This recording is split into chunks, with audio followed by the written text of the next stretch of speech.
In the world of feral, the line between survival and trust is razor thin.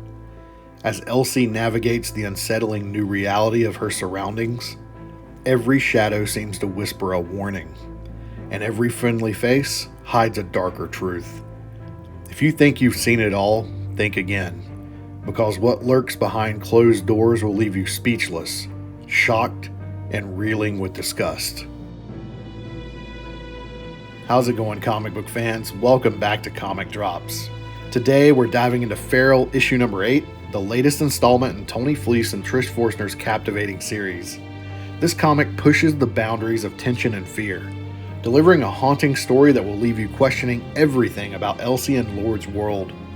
We're going to unravel every detail of this incredible issue, its twists, its emotional punches, and its gut-wrenching revelations.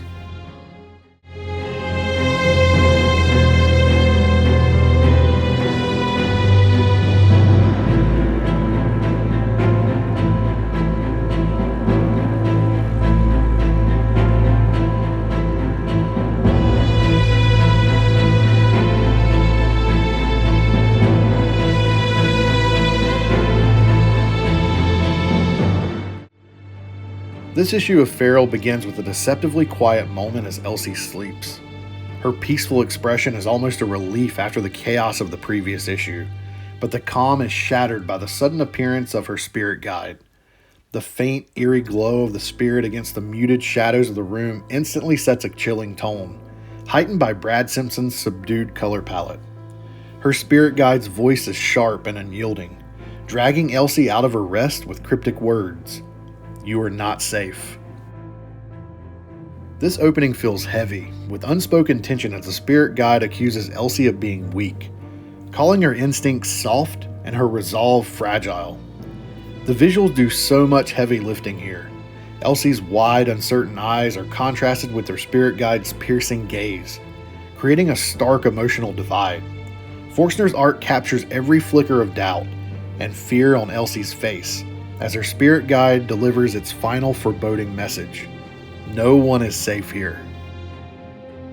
As if on cue, another voice interrupts this scene, and it's Chloe, a new cat who seems harmless at first glance. Her cheery demeanor is a stark contrast to the spirit guide's ominous tone. But there's something unsettling about her overly casual introduction here. She reassures Elsie that she's now one of them, though the exact meaning of this claim remains shrouded in ambiguity. Fleecs keeps us guessing, and Forstner draws Chloe with an unnerving warmth that feels just slightly off in some way. And then Chloe leads Elsie into another room, where Lord sits in rigid silence, his back turned towards Elsie. The panel here is brilliantly composed, with Lord's body language immediately signaling something is wrong. Elsie's heartfelt apology, pleading for forgiveness for abandoning him in the woods, is met with a cold indifference that stings. Simpson's use of cool, shadowed tones around Lord emphasizes his detachment, but then his mood shifts dramatically. His sudden exuberance as he introduces Elsie to the group feels unnatural, almost forced, and the cracks in his composure are just wide enough to let unease seep through. The introductions to these new cats, Kenny, Snowflake, Penny, Sindel, and Raleigh, are brief yet impactful. Each cat is visually distinct, with personality quirks that are cleverly hinted at in their designs. But even as Lord tries to paint a picture of a happy family, the environment tells another story. The house they're in is grimy and chaotic. Its cluttered, unkempt state rendered in painstaking detail. Simpson's palette becomes increasingly muted, almost sickly, with dingy yellows and browns dominating the panels. The smell of neglect practically wafts off the page. Lord enthusiastically describes the house as a paradise for cats, where they're pampered, groomed, and loved. But his words clash violently with the reality depicted in the art. The floors are filthy, the furniture is in tatters, and there's an ever-present air of decay. Forstner uses this setting as a silent antagonist, filling every corner of the panels with hints of something darker lurking beneath the surface. When Lord cheerfully announces, "It's all a litter box," the irony is chilling. This sense of unease crescendos when Elsie notices a locked door. The way the light pulls ominously around the edges signals danger even before Lord nonchalantly explains its purpose. That's where we go on discipline. The words alone are enough to send a chill down your spine, but the visual cues, the deep scratches on the door, the way Elsie's fur bristles, leaves no doubt that whatever lies beyond is a nightmare waiting to be unleashed. Elsie's growing fear reaches a boiling point when Gigi, one of the other cats, finally appears. Gigi's frantic behavior, her urgent whispers to keep quiet, amplify the tension tenfold. Her eyes dart nervously as she warns Elsie about the lady, the house's mysterious and malevolent owner. The lady herself is introduced in this scene, and it drips with menace.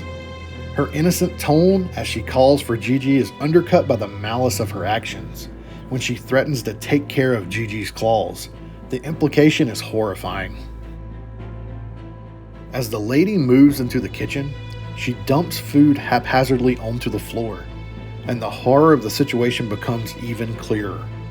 The way she steps through the food pile with her bare feet adds a grotesque layer to her already disturbing presence.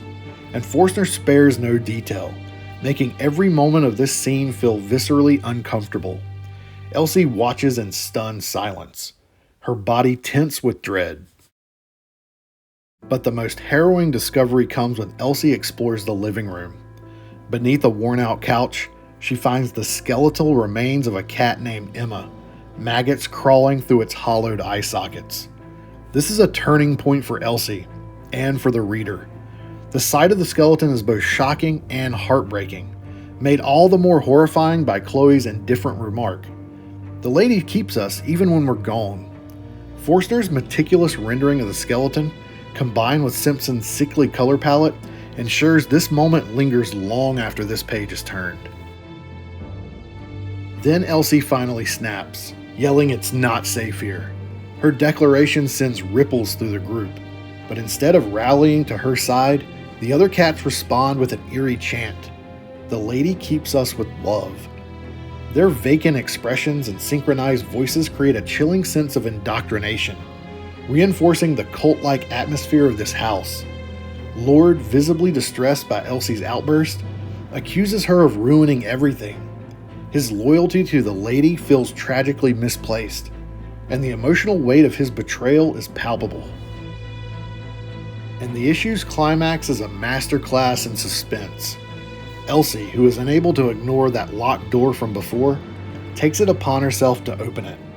The panels slow, as she climbs on a precarious stack of boxes, and the tension only increases. Red light spills ominously from the crack beneath the door, casting an eerie glow over the floor. The rasping voice from inside, "Get out," is both a warning and a plea for help. Then Elsie opens the door and peers inside, and the horror is fully revealed. These aren't just cranky cats.